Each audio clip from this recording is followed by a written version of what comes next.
महाभारत मतलब रहस्यों और चमत्कारों का एक गहरा समंदर है ना? तो आज हम इसी समंदर में गोता लगाएंगे और एक ऐसे ही रहस्य से पर्दा उठाएंगे। एक ऐसे महान गुरु की जन्म कथा जिनकी पैदाइश ही अपने आप में एक चमत्कार थी। हम बात कर रहे हैं गुरु द्रोणाचार्य की। तो चलिए इसी एक हैरान कर देने वाले सवाल से शुरुआत करते हैं। जरा सोचिए, क्या हो अगर महाभारत के सबसे महान गुरु, मतलब जिन्होंने पांडवों और कौरवों को शस्त्र विद्या सिखाई, उनका जन्म किसी माँ के गर्भ से हुआ ही ना हो। सुनने में अजीब लगता है ना? तो फिर वो पैदा कैसे हुए? आइए मिलकर इस अलौकिक रहस्य की एक एक परत खोलते हैं। तो ये कहानी हमें ले जाती है एक बहुत ही पवित्र जगह, गंगा नदी के किनारे। यहीं पर एक महान ऋषि की एक ऐसी दिव्य अप्सरा से मुलाकात हुई जिसने सचमुच सब कुछ बदल कर रख दिया। हम बात कर रहे हैं महान ऋषि भारद्वाज की, जो अपने तप और ज्ञान के लिए दूर दूर तक जाने जाते थे। तो वो रोज की तरह अपने अनुष्ठान के लिए पवित्र गंगा नदी के तट पर गए। सोचिए, वो माहौल कितना शांत, कितना आध्यात्मिक रहा होगा।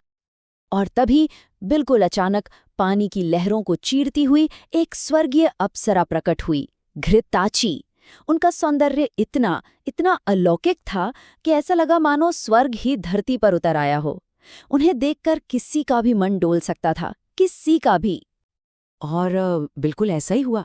घृताची के उस अविश्वसनीय सौंदर्य को देखकर महान से महान ऋषि भारद्वाज भी अपना संयम खो बैठे और उनका दिव्य सार स्खलित हो गया। लेकिन रुकिए, कहानी यहाँ खत्म नहीं होती।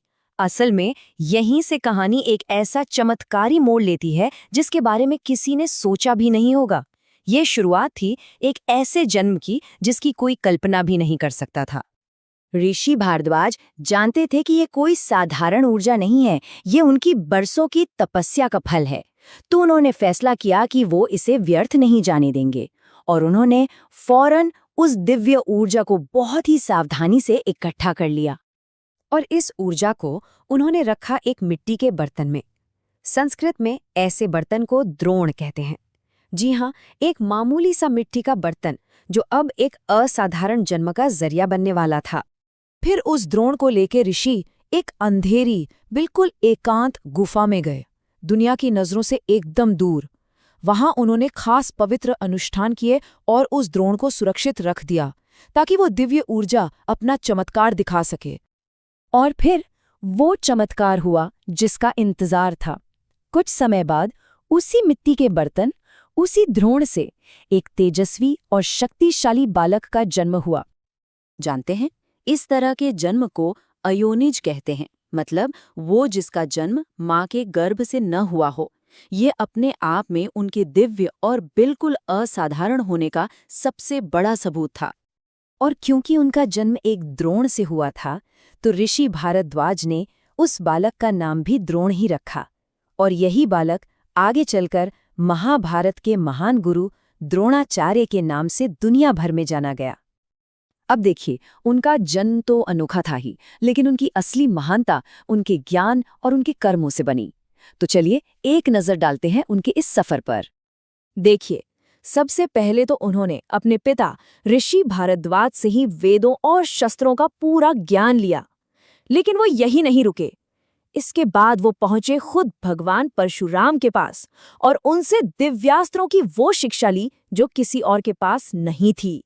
बस इसी असाधारण ज्ञान ने उन्हें पांडवों और कौरवों का राजगुरु बनाया और अपने समय का सबसे बड़ा शस्त्र आचार्य भी। तो द्रोणाचार्य की ये पूरी कहानी, ये पूरी अनोखी कथा हमें एक बहुत बहुत गहरी बात सिखाती है कि महानता इस बात पर निर्भर नहीं करती कि आपका जन्म कैसे और कहाँ हुआ, बल्कि इस बात पर करती है कि आपके कर्म कैसे हैं और आपका ज्ञान कितना है। सोचिए, द्रोणाचार्य की ये कहानी तो बस एक छोटी सी झलक है। ये हमें सोचने पर मजबूर कर देती है कि महाभारत के इस विशाल महाकाव्य में और न जाने कितने ऐसे अनसुने अलौकिक रहस्य छिपे होंगे